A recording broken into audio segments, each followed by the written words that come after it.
hello, welcome. Thank you for giving up your valuable and precious free time to chat to me today. I'm excited because we've already spoken, and I said at the time we should have probably recorded this chat. Definitely. Just for a bit of Yeah. understanding of where you've come from, your impetus to get involved in what you do now. Could you give us the backstory a little bit, please? Your personal and professional backstory. The backstory. The quick version is No. well, let's start with a very quick intro.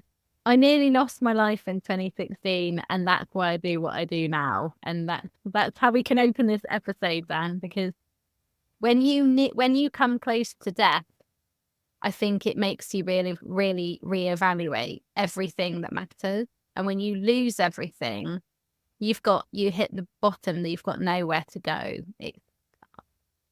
And sadly, I think sometimes some of us have to reach those really dark places so we can become the best version of ourselves, and then we can help other people.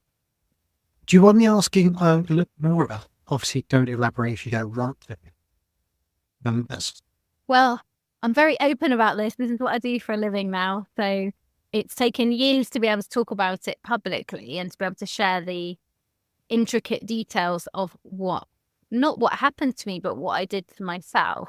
But in 2016, I was very successful, and I'm kind of, you can see me on screen now, but if you're just listening to this, I was very successful in terms of, I guess, societal measures and what a lot of people deem successful. And this was me as well. A lot of people measure success by, whether you're in a relationship, whether you have a well-paid job, the kind of career that you're in, the kind of house you live in, what your relationship status, all of those things that we deem someone to be successful. And I remember from a really young age having almost like a checklist of things that I needed to achieve, and almost an order in which they should be achieved. So quite blindly and definitely unconsciously, I was following this checklist. And in 2016, I'd pretty much ticked everything bar children off of this checklist. So I had this phenomenal career. I was earning more money than I sort of had imagined I would at that time. I was planning the dream wedding on a Greek, in a Greek city. Like, it was the dream. I was living the dream. I had everything. I had friends, family. I just bought a house for the first time. I thought I was healthy, and without any warning, it just all crashed down, and it just exploded in my face. And what I talk about now in the work I do in the Morning Game Changers, I talk about the power of positive habit change, and also the impacts that habits have on our life. And there's only one reason why what happened to me, and of course I caused it. But it was years of unhealthy and toxic habits. It was the compound effect of not looking after myself for a very long time. And as a result of that, I nearly had a heart attack. And not only did that happen, but I lost everything. I lost a job that I loved. I lost my relationship. I was married for just a few weeks. I couldn't, I left my home, and I had to start all over again, literally from nothing. Can you tell me a little bit about your experience at that time, in what you were doing that's so different to what you're doing now? Yeah. Well, I think, and this is why I'm so passionate about this subject, because I think so many of us, and I think it's only got worse, to be honest, Dan, with the increase of the pace of life, the technology that we use. I was living on autopilot. So I was running in my life. I would wake up. I would never sit still. I didn't know how to rest or relax. I didn't know about all these things that were good for me. I used to make fun of people who would meditate. because I thought, these people have got too much time on their hands. They're not serious professionals like me. And that was because I think often as human beings, we reject things that are alien to us because we always default to what's comfortable. We don't really like change. So whenever anybody offered me an alternative way of coping with stress or growth that was alien to me, I just rejected it. But I think what happened was, and this happens, when we're children, is that if you think about most children, they have these memories when we look back as adults of our childhood, of what happened in the morning being this huge rush and stress, this kind of pressure cooker in a lot of families to get ready to go to school. And I think we carry on those behaviors when we study and when we go to work. And so most people wake up in this autopilot state of mind. And there were 3 things that I did every single morning that were really toxic and unhealthy. And what they did was they, despite looking successful on the outside, I think they were quietly compounding to lead to this destruction and this, breakdown. And literally that morning, I couldn't feel my body. So I think sometimes we forget that stress plays out in different ways. It's not just a feeling, or it can actually affect your physical body and as well as your mental state, can't it? So I used to start every morning with snoozing my alarm, looking at my phone, stressing myself out with things that were on my phone, and then coffee to kind of get me started because I never slept well. And that was my morning routine. And that was quietly almost killing me. You spoke a lot about the societal pressures, the expectations we have of ourselves, also that we place on others. I wonder if you could talk to me a little bit more about a woman's experience. So I speak to a lot of women. It's quite distinctly different to a man's experience in that I know wealth, status, certain job, family, etc. Do you feel that's different for men and women?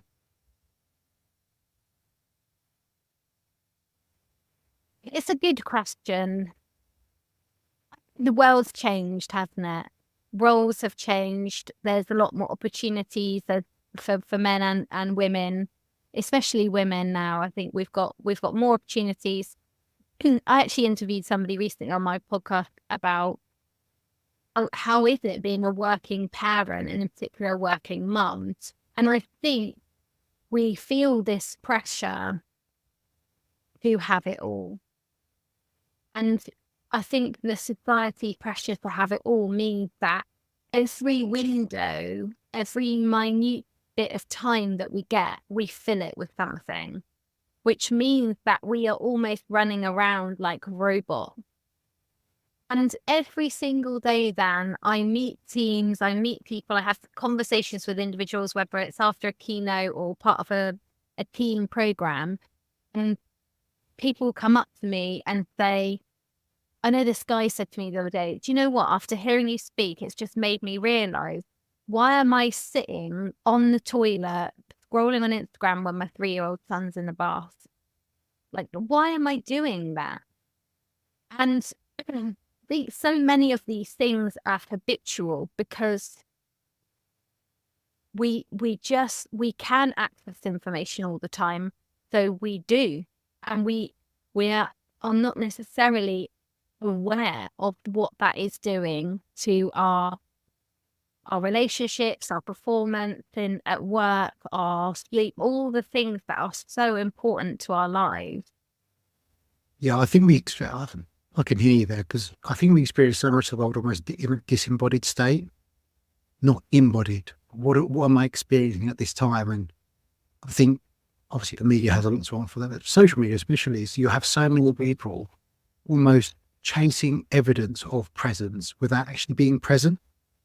And I think about an experience where I took my daughter to, actually, we went to Disneyland. It was Disneyland Paris just before the pandemic, and people that were just staring at their phones. And so, by the way, I'm no saint here. I'm always reevaluating my relationship to my phone and social media. But people that weren't experiencing the parade just by watching it, but they were watching it through their screen because they had to capture the moment because that was going to go on Instagram. and almost a flex of sorts to tell others where they are in life, rather than just immersing themselves in the experience. Being present, what am I thinking? What am I feeling? Isn't this a wonderful experience to be sharing with my family, for example? And I s- I've learned a yeah. lot about presence from my children, because I still find that challenging, and I have found it very difficult in the past, because you're in this perpetual cycle of chasing more, moving the goalposts. And I find people don't stop and pause and acknowledge what actually they're going through, even when they're experiencing tough things. But you watch children, when they're doing something, they're entirely immersed in exactly what they're doing. Whereas I was very much one of those people. I'm doing something, but I'm thinking about something else. And even with my exercise now, I enjoy going for a run, but I've found real release in Brazilian Jiu Jitsu, because I'm entirely present there. I've got nothing else to think about but what I'm doing. Whereas if I go for a run, my mind will wander. My mind will think about my to-do list and worry about what I haven't done or what I need to. And I think there's a real art and skill we've lost, and being bored. We none of us seem to want to be bored these days. Just bored. Always, as you say, filling that free time with something else, whether it's scrolling social media, whether that's being productive and reading a book or listening to a podcast. Is how many people just go for a walk with like headphones then just to enjoy that experience? Yeah, it's kind of called silent walking, and it sounds terrifying. I agree. I agree. And I think attention currency is going to become the most valuable currency. And I've talked about this with some of my guests on my podcast as well. There's no getting away from it. The smartphone is one of the three main reasons why we have poor global mental health. And it's also one of the big reasons cited in the report, where the UK scores second lowest out of 71 countries. So there's no doubt you're absolutely right. And almost every single person I speak to finds their smartphone challenging in terms of managing it. So it's a huge challenge for all of us. But I over the years, I love now I'm in this different state where I really, and I think it is like a muscle. I don't think you suddenly become really good at being present and you never have to practice it. I really feel like this is a lifelong commitment to always improving, but I'm 100 times better at this than I used to be. But I tried doing things that I find really difficult, like going out for dinner or going out for lunch or coffee or breakfast or whatever by myself and not having any technology. It sounds like a really crazy idea now I'm saying it out loud, but it's actually quite uncomfortable, because we've become so used to, you think, oh, people are looking at me. Oh, people are judging you for being on your own. But if you try waiting at a bus stop, try waiting for a train, try being on the train, try walking without looking at anything. And it becomes easier and easier the more you practice it. I don't know if you found that. Yeah, I think there's some really valuable points there, because I think, especially when we speak about habits and very much health and fitness, is that we almost talk about them like they become autonomous, like we do them without a second thought. And yes, they do move partly into the subconscious. We don't need that cognitive overwhelm to make sure we do. We still have to oversee them. And it's that repeated practice. I think people often frame it in a way we reach this point of full actualization where everything just happens automatically. But we still have to constantly oversee that. If we stop doing those things, we soon find ourselves where we were previously, which we know often is healthy or unhappy or whatever it may be. But on the point of speaking about these powerful devices that we have now, the sole reason is to capture our attention for as long as possible. Yeah, yeah.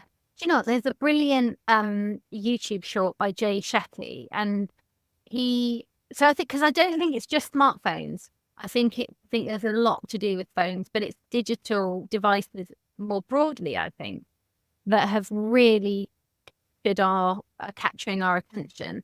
And in the YouTube short, Jay Shetty, it's called "Why Most Relationships Are Failing." And I've definitely it's not been my strong point, relationships, over the years. And I watched this video hoping to learn a bit more about what not to do and what to do. And in this video, he said most couples spend their quality time watching TV.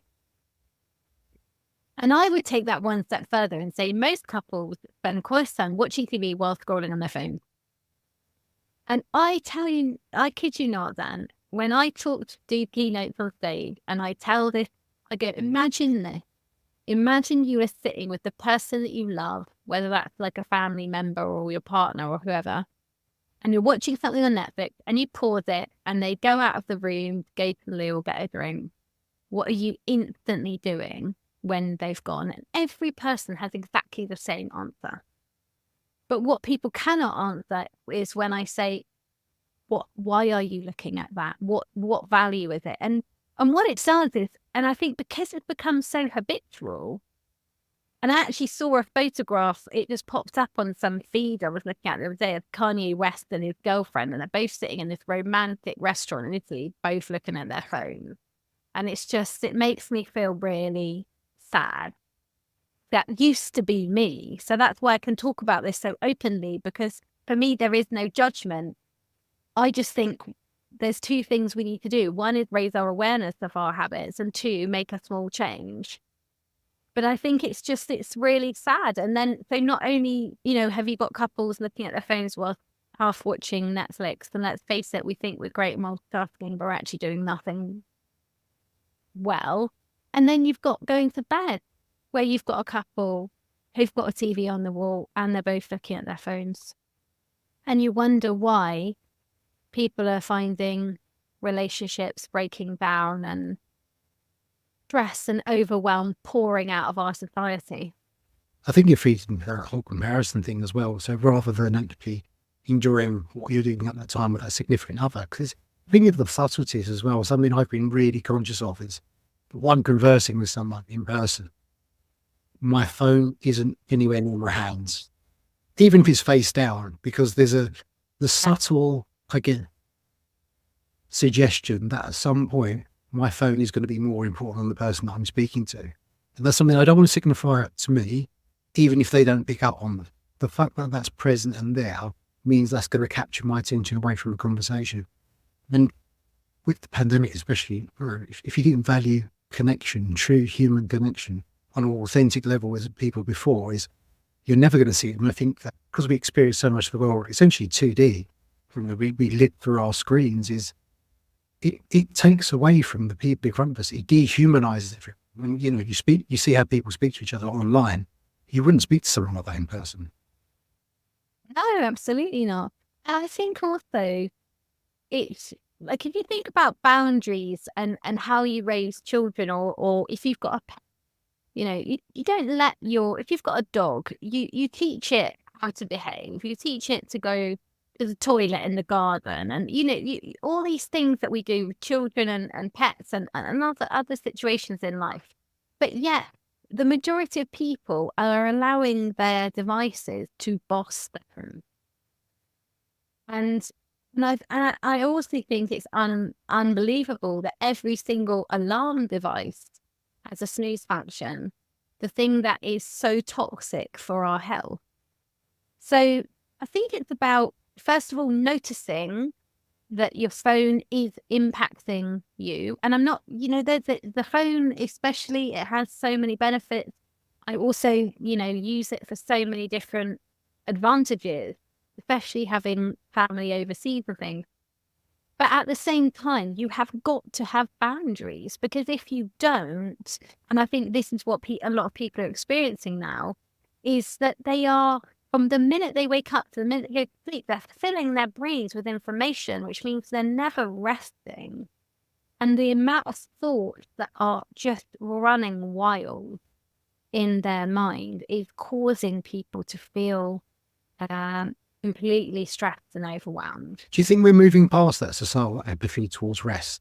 Because I think years gone by, it would have been the whole sleep when you're dead, you have to earn rest, rather than it being seen as essential and restorative. I remember saying that lots of times, you can sleep when I you're did dead. as well. I feel like it's something I might say even now, because I'm very much the kind of person of, live for today. And but I do. I don't think we know how to rest. I think it's something that even I'm still learning, and something I wouldn't say is my strong point. But for me now, I feel like because I have so many better habits in place, I don't get to a point where I feel like I'm on the edge. And I meet people every single day who are surviving. And it's not good enough. I don't think it's good enough. I think we should expect more from ourselves and our lives than being in survival mode. And I do believe that it comes back to how these tiny little choices we're making every day.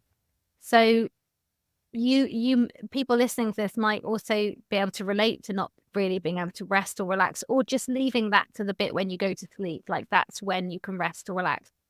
Because we also have a culture, don't we, of, oh, we can rest when we get to our summer holidays. I think a lot of people now we're in June, they're thinking, well, it's not long till we go away. It's only 4 weeks till we go away. Then I can relax. But guess what? All the stuff is waiting for you when you get back. Then people say, oh, when it's Christmas, then we can have some downtime. Then we can repair our relationship. Then we can, do X, Y, and Z. But in reality, you're just kidding yourself. And I think with all of this stuff, if we change our mindset from waiting for things and wishing life away to actually, well, what's one thing I could do now? Oh yeah, put my phone in another room, give myself some space. We alluded to it, I think, just before we started recording, but that the safety in being unhappy, almost unhappily but safe at the moment, in what we know. And I think it's because we have this understanding that we can endure that. Although we can recognise certain circumstances or certain habits or behaviours aren't serving us, that actually takes courage to try something new, because we don't know the end result. And we often catastrophise. We think of the worst outcome of it. And actually, me trying something new, despite possibly being better, you're probably going to likely be worse. But I think that keeps so many of us captive. And you can apply that to so many different parts of life. I always think that when it comes to restaurants, like I love food. I love food.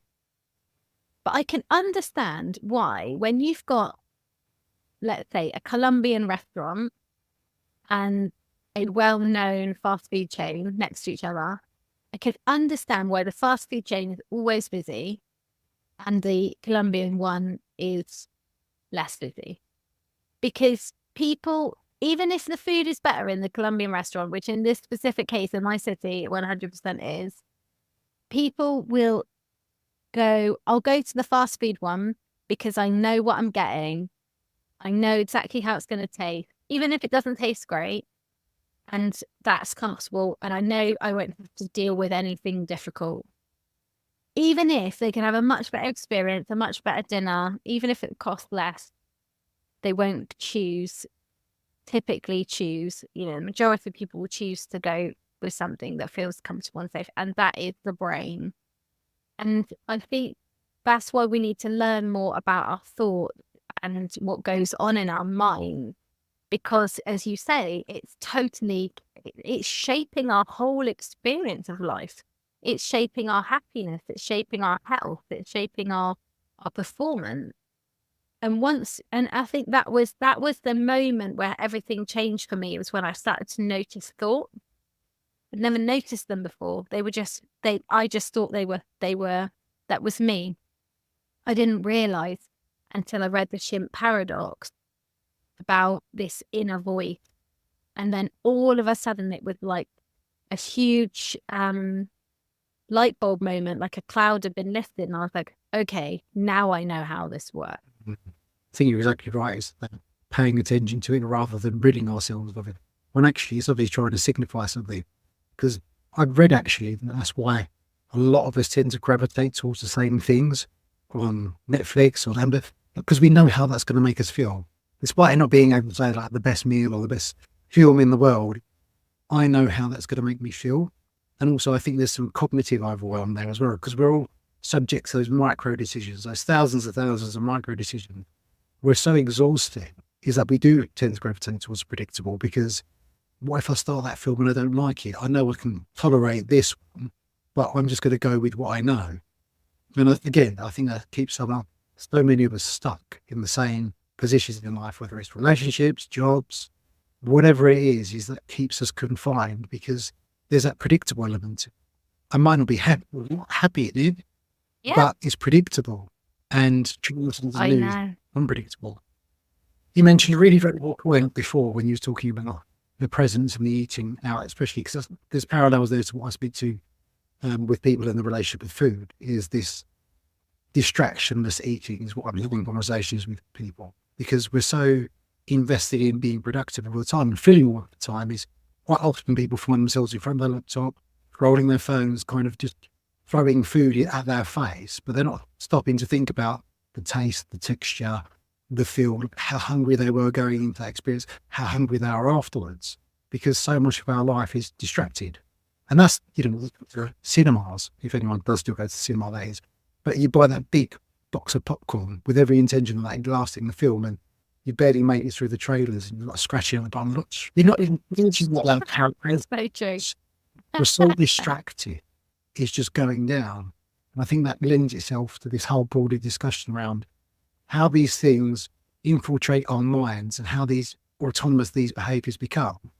And we don't recognise them always. But it's only when you get that ability to take pause, or like yourself, when you go and give these talks, is someone points it out to you like, oh, I do. Yeah, definitely. But what's funny, Dan, is that I think part of this is just even the knowledge, the awareness. So until I started tracking my calories, and by the way, it's not for everyone. It's something that I've been doing for a couple of years, mostly on, but I've definitely had periods where I haven't done it. And what I was really shocked to discover the nutritional information in the things that I was consuming. I had no idea that the little dip that you get with a pizza was so horrendous. So delicious, but so horrendous. And I can honestly say now I've raised my awareness. I love pizza. I enjoy coffee, ice cream. There are lots of things I eat that a lot of people might consider to be cheat things, or to be things, bad foods that should be avoided. I don't believe that's not the way I approach food. I think you should be able to enjoy the things you want within moderation. So, for example, when I go to the cinema now, I would have previously ordered, when I could get over the cost of it, if I could get over it, I would order the normal popcorn, the big one, which is just ridiculous, a remortgage in your house. But now I order the kids one, and I don't know why, but this is the only place where you can order the kids one, and they don't verify that you're a kid, whether you're a kid or not. But in the cinema, and I went recently, you can get, it's a small popcorn, you can get a water or a drink, and you get a snack. And you know exactly what you're consuming. And because you haven't got this endless bucket, you're a bit more conscious about enjoying it throughout the film. But I wouldn't have paid any attention to how many calories or what nutritional value was in things until I kind of raised my awareness of it, which I did through calorie counting, calorie tracking. And so now I still have everything that I enjoy, but I don't have it at the same time as something else which doesn't have, a lot of nutrition in it. And I was talking to somebody about this the other day about this, is, by the way, the second reason in the Global Mental Health Report that cited as to why we have such poor mental health, which is also linked to the increase of ultra-processed foods. And you don't need a report to tell you that when you eat something crap, it makes you feel awful. Yet it actually feels sometimes really hard to eat well, doesn't it? I think it's that double-edged sword with gamifying health, because I definitely see, and I refer to them as inner and outer wisdom. So we're driven by the inner wisdom, our natural hunger cues, like the things that we find palatable, the things we enjoy. And when we gain an understanding of health, however specific it is, whatever it means to us, there are certain foods with like a health feeling, attached to them, like avocados, for example, being one peanut butter. People tend to fill up on those foods because they've been called healthful. But then when we cultivate this sense of outer wisdom, which is using MyFitnessPal or tracking your calories or just simply looking at food labels, you begin to align health and energy density. And I think there's, probably some of the people that I work with, there is an element down the line where we gamify health so much is rather than gravitate towards those things because we recognize they're more healthful for us. We do it because we want to look a certain, and it becomes externally driven something, and we lose that attunement with our inner wisdom. So you have these people that become so reliant on these external tools, they don't know how to eat without. So it's, obviously there's grey and there's nuance in between, but I definitely see the pros and cons to gamifying health. But it's that combining of that inner and outer wisdom is how I see it. Is that great? MyFitnessPal or whatever tracking tools that someone uses is great at developing that outer wisdom, especially if you found yourself leaning on really energy dense foods, even if you're in air quotations healthy foods. But if further down the line, you're recording, 700 days tracking streak on whatever fitness app that you're using, and you're relying on that tool to tell you when you're to eat and how much of it, I don't think that's healthy either. No, I agree. I think food's such an interesting topic. And again, it's like sleep. These things are critical for us to move from surviving to actually living life. Yet we pay them very little attention. And I met a guy recently, really senior guy in this company. And before we'd even started the talk, we were just having this chat. And he said, God, I know one thing that's going to come up for me today is sleep. He said, I don't sleep well at all. I sleep really badly and it really, really impacts me. And I said to him, what have you done about it? And he said, nothing. And I think that's really common. So you've got different variations, haven't you? Different stages. You've got people who are silly aware of things that are going on with them, but they're not pausing for a moment to actually try and tackle it. Because even that in itself can seem overwhelming, can't it? Because, where do you even start with trying to figure out why you don't sleep well?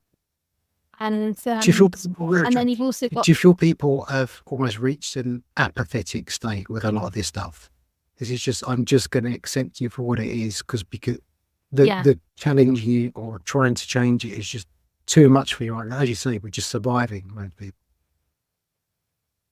Because I think we don't give ourselves any space. And I think that's what I say to organisations is just give me 45 minutes, 60 minutes, whatever you've got.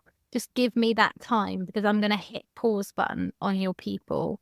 And for the first time, maybe ever in their lives, or certainly years for a lot of people, they're going to get the opportunity to actually raise their awareness of what they are doing, the impact it's having on them, and then give them the tools and the confidence to make a change. Because you don't want people not sleeping well. You don't want people who are not looking after themselves, because that has a huge knock-on effect negatively on your business and on them and on their lives and on their kids and their relationships and their health and everything else.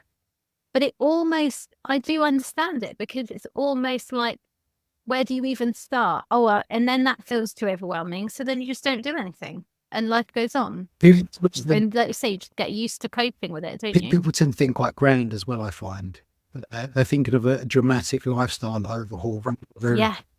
Can I just put my phone in the kitchen and can I go to bed an hour earlier? Or can I drink a few more glasses of water today? Can I go for a walk simply because I enjoy a walk rather than contributing towards my step count? All of these seemingly insignificant things that I think people oversee because they think they have to buy the latest supplement or they have to sign up to the latest program or have to join a local club, when I think there's something quite empowering, recognising the little things do tally out over time and they can be really impactful. Something, sleep, the prime example there is, I think, categorically, 100% of the people I would speak to, if you get off your phone by 8 o'clock at night, if you can stop watching TV a bit earlier and could get to bed at a reasonable hour rather than watching Netflix till midnight, you will 100% feel better by the end of the week, just by sticking that to 5 days. But it's, again, I think I don't blame people. I think this is the brain who's got to take responsibility for this, because the brain will go, oh, that's not going to make a difference. So we just really want to entertain it. Because, and again, like, it's quite interesting. I talk to the sales team, and I think they're often surprised to learn that this kind of change, this tiny little positive habit change, could positively impact their results, their sales results, make them more money. It's proven. I've done it with teams in the past. And I know when you look at the science behind the connection between the habits and performance, that there is a direct correlation. There's no, I don't think anyone can argue that if you sleep better, if you eat better, if you move your body, if you fuel your brain with positive information, you're going to perform better in all areas of your life. I don't think anyone can argue that. But we are automatically looking for tools or apps or programs that have this big shiny label that say, we'll get you more sales, or this will fix your marriage. And we want to reject the simple stuff because it just doesn't feel like it's going to work. That's a pathetic state I think a lot of people are in. Can you now reflect back at warning signs before your kind of crash and burn that you were there, but you kind of ignored at the time? One huge one was my heart racing every single morning. Like, literally remember it jumping. It seemed like it was going to jump out of my chest. That was a big warning sign.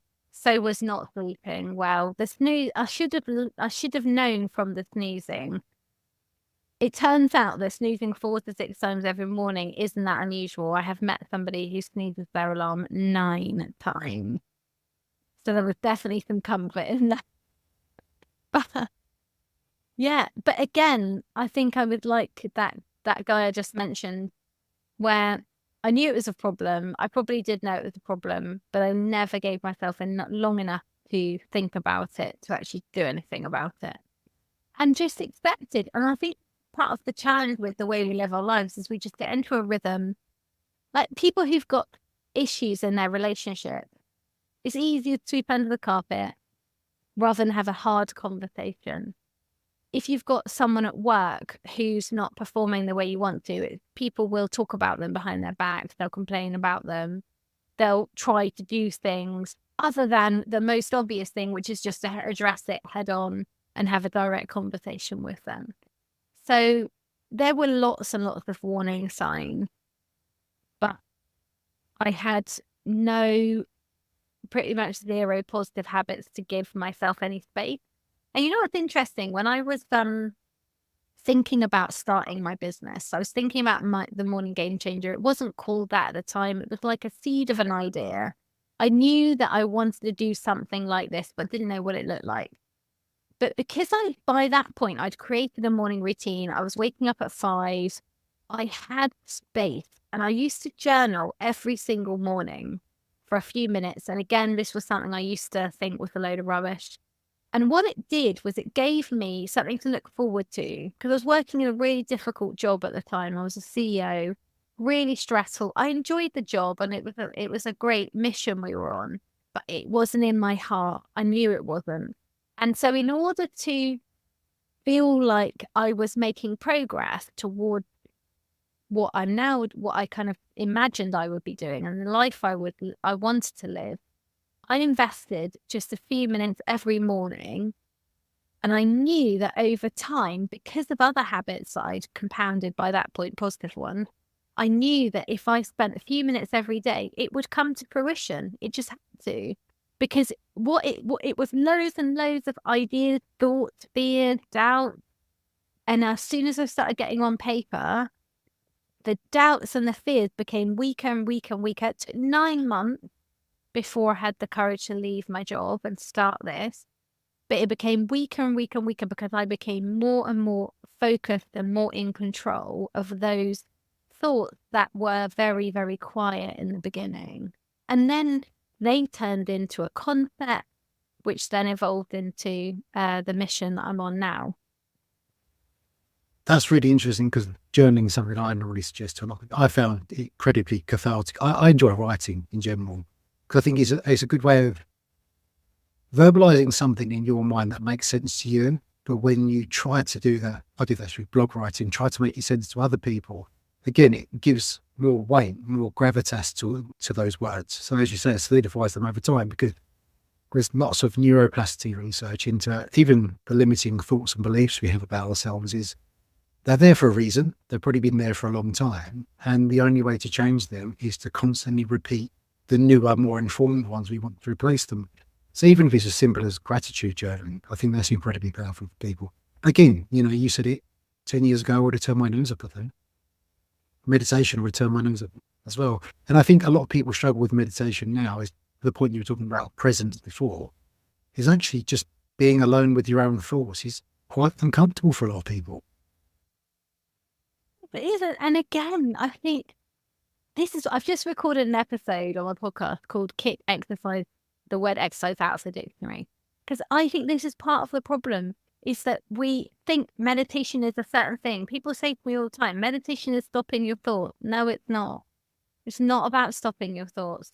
Journaling sounds like some, I don't know even how to describe it without offending anyone, but it just sounds like there's some activity that is just the biggest load of BS. And it's not. It just makes so much sense when you think about it. Sounds self-indulgent. All the I think a lot thoughts. of these personal development practices, they're Yeah, self-indulgent. That's the yeah, superiority they thing do. that people try to convey. Yeah, absolutely. And I think that if we had, even to be honest, I'm really conscious of the words well-being, mental health when I'm speaking, because even these words have certain connotations. And I work now in some of the biggest male-dominated industries. I'm working with one of the largest engineering companies in the UK.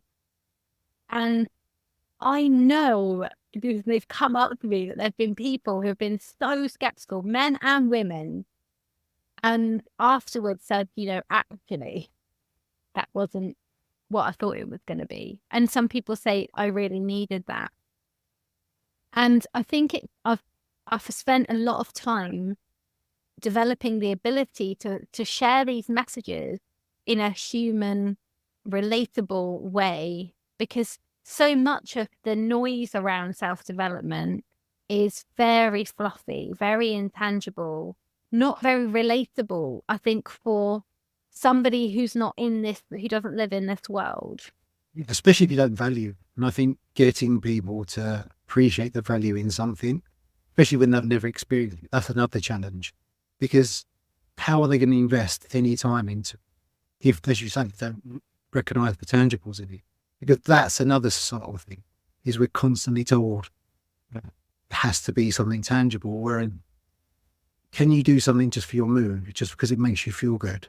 That is not tangible in terms of a number, monetary wealth, or a certain status you've achieved, but the fact that you are more content and happy in your life, that is the most important thing to you. Yeah, absolutely. And to be honest, when I started this journey 2 years ago, working with organizations, mostly corporates, but I do work with quite a lot of education providers and not-for-profit, I thought that I was going to have, I put a lot of pressure on myself in the beginning to be ready to talk about ROI. And I think as time's gone on, people are just starting to accept that it's quite hard to say, well, we invested X amount of money in this program or this talk, and so we've achieved X amount of results.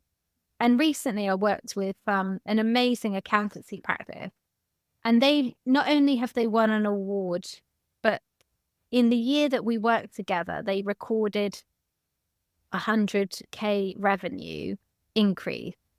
And whilst I was part of that achievement, there were lots of other things at play. So it's not for me to say that my program equals, 100K in revenue increase, but you can't argue with these because these are scientific facts. You just can't argue with it. And the reality is that it's only getting worse. The mental health of people is only getting worse. And I think this is partly due to COVID, like post-COVID, but it's also due to the way we live our lives now. And if you look at the three things in the report, smartphones, ultra-processed foods, lack of family bonds, they're the reasons.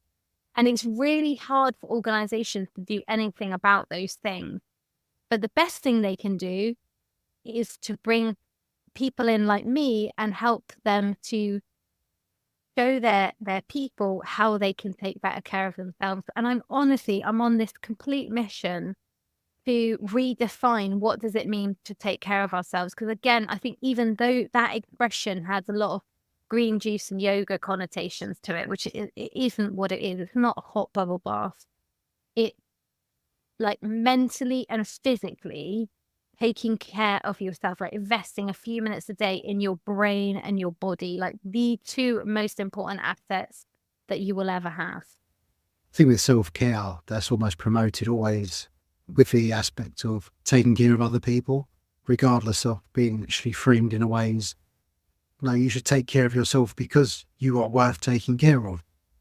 You know, that's enough of a reason you can be more productive at home. I'm sure that lends itself to other things, but actually you're worthy of care, love and affection.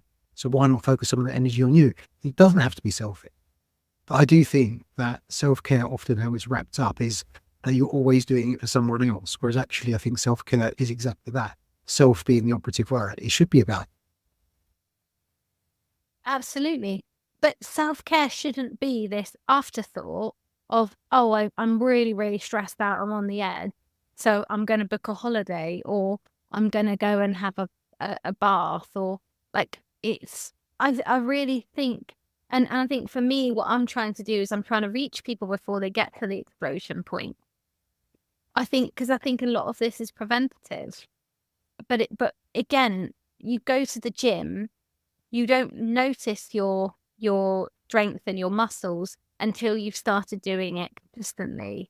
You can't run a mile until you've started running to the lamppost and back a few times, and you build up, and then you can run a mile. And it's exactly the same with what we are starting to term self-care, well-being, however you want to call it. It's not just a one-off thing when you remember. It's not getting your nails done. It's not getting your hair done. It's not buying some clothes. It's not having a bath. It's literally, I think we should start talking about it as investing in your brain and your body. And I think when I lost everything, all of a sudden my relationship with my physical body changed, because and after that, I made a vision board, which again, I think that has a lot of fluffy connotations to it. But I mapped out the kind of life that I wanted to build. And I realized that these legs and this body was not going to take me on all these adventures and create the life I wanted to if I didn't look after it. And all of a sudden, everything changed. Like my relationship with food changed, with alcohol, with exercise. Because all of a sudden it didn't become about how I looked or coping with things. It became about the goals and the dreams and the things and the way I wanted to feel and the life I wanted to live. And I think that for me was, and I think it is a total life changer when you start to change the way that the relationship you have with your body and your brain. Can you talk a little bit about your experience, the time period in between? Because I think, again, often how it's communicated online is someone reaches burnout, but that's a researcher's view. Then they have this epiphany moment, and then it's all just sorted. What was that period like in your brain? No, Defining your horrific. Sorry, if I'm getting you to revisit something, not partly traumatic, I apologize. I think it's the downtime and actually the finding your feet and finding your path people struggle with, because they can recognize they're heading toward burnout, but the fear of actually the time in between is enough to put them off of even trying. Yeah. And that's why I think my experience was, crying in Waterstones, reading books for the first time since studying. So it's been a long time since I picked up a book. I was somebody who had books, knew they were good for me to read, but never read them, just dusted them. Unless it was about a specific area of my job, it was directly related to that, I wasn't interested in reading. So I remember sitting in Waterstones with this pile of self-help books, trying to figure out because I really didn't know what had happened. It hit me so hard. I didn't know how to put myself back together. And that, for me, that's where I started. I started with reading. So it was a kind of happy accident what happened. So even though I lost everything, I started a new life. I moved to Portsmouth, but I still had the old habits. I was still going about life exactly the same way. I was in a new job, but everything was exactly the same. I still had the same anxiety levels, the same pressure, the same heart rate thing. Still felt pretty awful. And I met somebody new and they started waking up for a job at 5 a.m.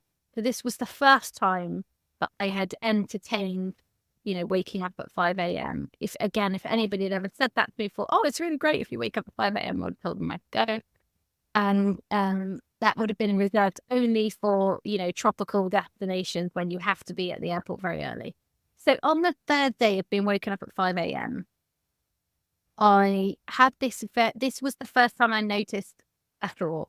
And the thought was, this is how you get ahead. You've now got maybe 2 hours more a day. That's 10 hours of a normal working week, 40 hours a month. And I was doing the maths in my head and I was thinking, because at the time I was working as a CEO, I was trying to turn this organization around. It was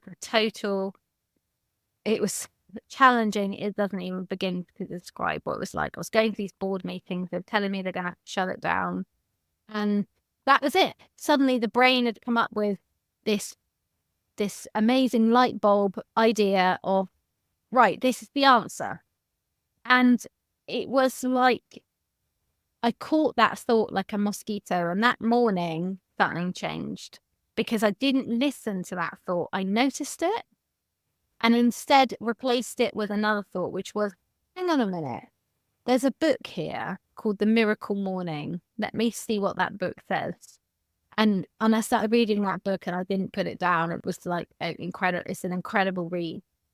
But it all started with me with one thing. And that's why I'm such a big believer in one thing. Because when you're in that state, it's almost impossible to comprehend making any changes. And people will say, and lots of people said to me over the last couple of years, well, I can't change because of this. And I can't do that and I haven't got time because of this. So we will always make excuses. And sometimes we are just so deep involved in something that we cannot see the wood for the trees. But everybody, I don't care who you are, everybody can find 10 minutes or 5 minutes to do one thing. And for me, it was reading. And what I say to people is find what's for you. If it's dancing around your kitchen for a couple of minutes, if it's going for a walk, if it's just sitting in your garden having a drink in the morning, it's going to be different for different people. But it's what I call the yellow box. It's creating that space for yourself. And what the reading did for me was it started to rewire new thought. Because and Dr. Joe Dispenza talks about this a lot in his work, in his books and his videos and stuff. And if you think about it, we have thousands of thoughts every day. We think the same thoughts as we did yesterday. Most of them are repetitive. Most of them are negative. So when you start opening yourself up to new thoughts, new ideas, new information, all of a sudden I had this gulp of like positivity and confidence that I could actually do things differently. And then later on came, once the reading was like a habit and it didn't even occur to me to do anything else other than wake up at 5 and start reading, then came the journaling, because then I was like, got all these new ideas. And I was like, there's something here. Now I want to take action on this. I don't just want to keep reading about making changes. I want to make a change. So I was like, right, journaling. And then it goes, and then as they say, the rest is history. And I really do understand when people are in crisis. I was in crisis.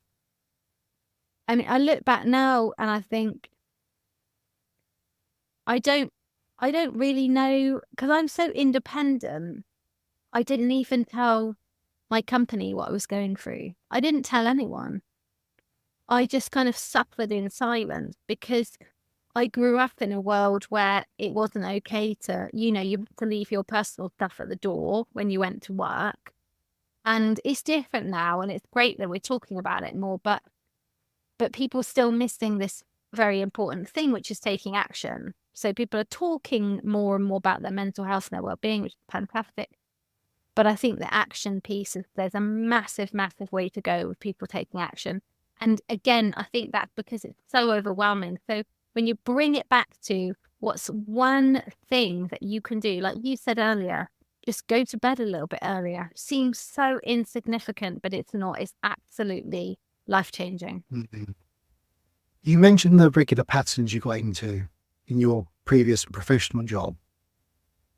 Is there anything kind of earlier on? Because something I'm always thinking about is the subconscious programming we're subjected to growing up. Where does that become learned behavior? Avoiding difficult conversations, for example, was with one of my experiences.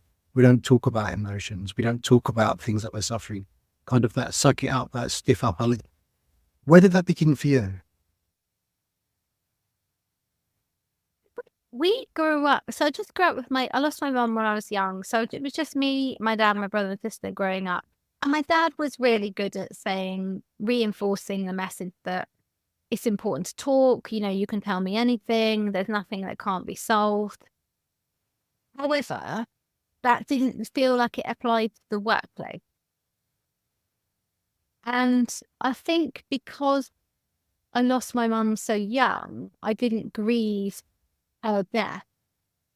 I think nowadays, again, because society's moved on, we're much more open as a society to talking about our emotions and processing things like grief.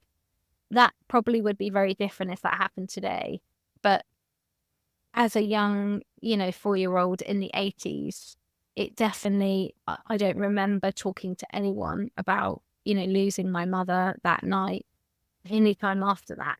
So I think what I did was I focused on I became very controlling, because probably subconsciously as a 4-year-old, I just then focused on what I could control. And that has had a huge negative impact on my life. It's had a huge impact on my relationships. It's made me somebody who wants to fix everything, fix everyone else, do everything for everyone else. It definitely gave me a very fixed mindset on how things should be done, quite judgmental. And since I discovered the power of positive habits and consistency, that has definitely improved. Definitely. Do you think that lends itself to other aspects? Because you mentioned, obviously, control being one of them, but this hyper independence as well. Yeah. It's such a difficult topic to talk about, I think, hyper independence, because it's got, like with all these things, it's got its positives and its negatives. Being super independent means that I can push through barriers that maybe other people haven't been able to, because I have a mindset now, because of my mum's death. I think, well, she doesn't have this chance. He doesn't, people say all the time, I have to do this, I have to do that. And it's one thing I've become really conscious of thinking I get to rather than I have to do something, because my mum doesn't get to do anything. She doesn't have to. She's not here to do any of those things. So for me, growing up and even now, the only way I can make sense of her death is by looking at life through this lens of, I don't have to do anything, I get to do it. And for me, that means that I think I'm having a different experience of life. And of course, all the things that happen to us, they shape us, don't they? But interestingly, I've been through a couple of things in the last couple of years that's really helped me to use my independence when I need it, but also allow people to do things for me, which would have previously felt really uncomfortable. Do you find that a little easier now, in trusting others to do things for you? Yes, definitely. But that's been a big process of letting go. It's really, really hard to let go. And I think that's, in business and in our personal lives, it's really hard to let go. But I think I've learned along the way in different leadership roles as well that if you don't let go, especially when you're managing people, you're not then allowing them the space to grow and to learn and to make mistakes. And I remember when I was talking to a coach about leaving my CEO role, and when I'd voiced to the board that I was thinking about, moving on at some point in the near future, and they said, well, you're the one who's running this, if you go, the kind of organization goes. And I felt this huge amount of pressure then to kind of stay. And I remember my coach saying this to me. It was such a brilliant thing that she said, and you can apply this to anything. And she said, your job is on someone else's vision board. There's someone else that is dreaming about what you have, what no longer you need in your life, someone else needs it. And I think you could say that the same about relationships as well. That, there might be a person that you had in a relationship with in your life and it ended, but somebody else had that person on their vision board. And that's a nice way then, I think, of letting go, because it's about having seasons in our life, isn't it? Having chapters, and nothing forever. And life should be flowy. It should be fluid. But again, that's difficult for us as humans because we want everything to stay the same. And whenever anything changes, we reject it, rather than looking at the other side of it is, well, what's on the other side is better for us? What if the new person who actually took over my job, who is better than me, she's absolutely flying in this organization. He brought new things to the table, which then freed me up to go and do this. What have you learned from relationships that you think would be helpful for other people? Personal input and joy. Oh, that is a hard one, Dan. What I learned. You have got to stay connected. You have got to work at it. I think we fall madly in love with people. We make loads and loads of effort in the beginning, then we stop working on it. A bit like people stop working on themselves, or maybe never work on themselves. So in the same way, it's really important to invest a few minutes a day in your body and your brain. It's so critical to invest a few minutes every day in your partner and your family, your kids or whoever's in your family. And for me, the best way to do that is to have some kind of habit that you do together, like ideally daily, but at least regularly. Go on a date night. I remember saying to a former partner about this video I'd watched. I can't remember who made the video, but he said that him and his wife sat down every Sunday and they kind of had a meeting about their marriage. They didn't call it a meeting, but they sat down and maybe they cooked some food and they said to each other, like, how are we getting on? And they talked about intimate areas of their relationship, and they talked about finances and dreams and goals and holidays. And I remember saying to this former partner of mine, like, this is a really good idea. And he literally was just like, no way, not having a meeting about our relationship. And I think I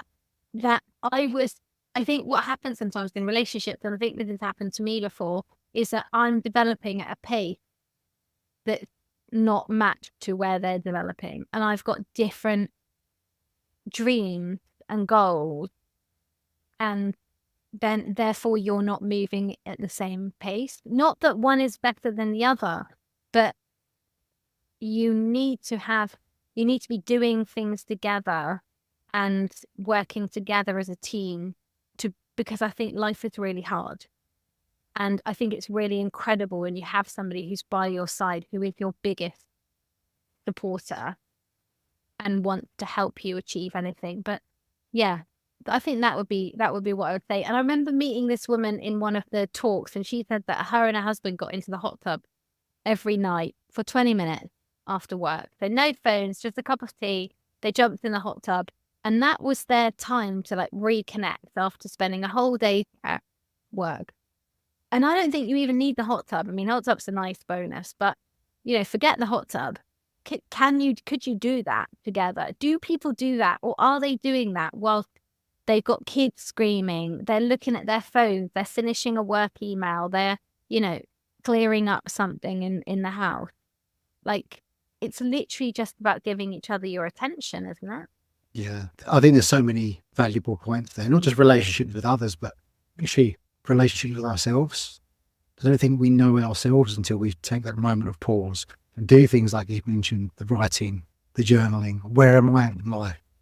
We're waking up in the morning worrying about what everyone else is doing, but we're not actually checking in with ourselves. Like, where am I? How am I? Where's my mood?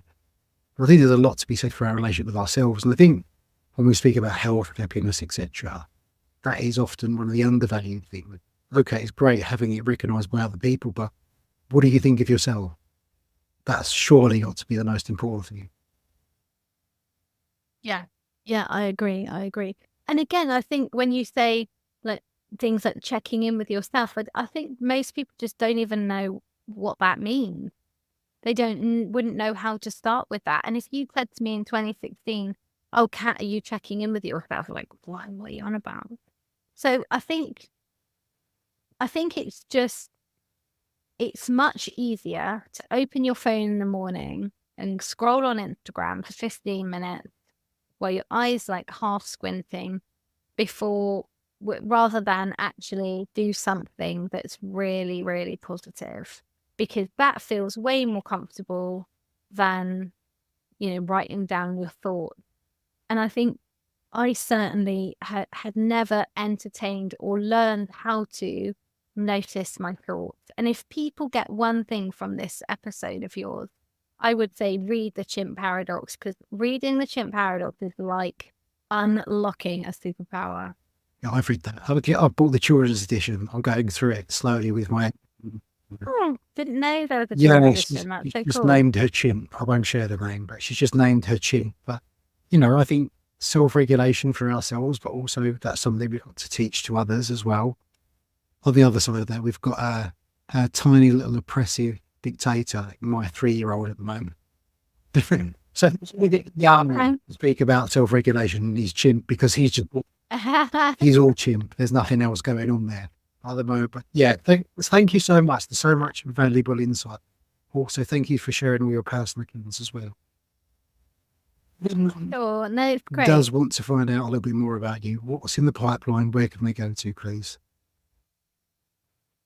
So my website is themorninggamechanger.com or at thorne.com. I'm pretty active on Instagram, The Morning Game Changer, and on LinkedIn. And so many exciting things coming. So I'm launching the Positive Habit podcast in a couple of weeks, and the Positive Habit Club, which will be my free and paid community. Because this is the thing with habits, is that we have the best intentions. We get really excited about making these positive changes, but it's actually quite hard. It's easy, but it's hard. It's simple, but it's hard. So I think it's going to be really exciting to have a group of us who are all, and there's loads of things I'm still working on that I'm not perfect at and always will be working on. So lots of ways to work together. And ultimately, I just really think that life is too short and too precious to survive. I think we don't know how long we've got, and it's really, really important that we make the most of life. And I think the secret to that is to put more positive habits and just start with one in your life. Thank you, Kat. I appreciate you. Thanks so much for your time. My pleasure. Thanks for having me on.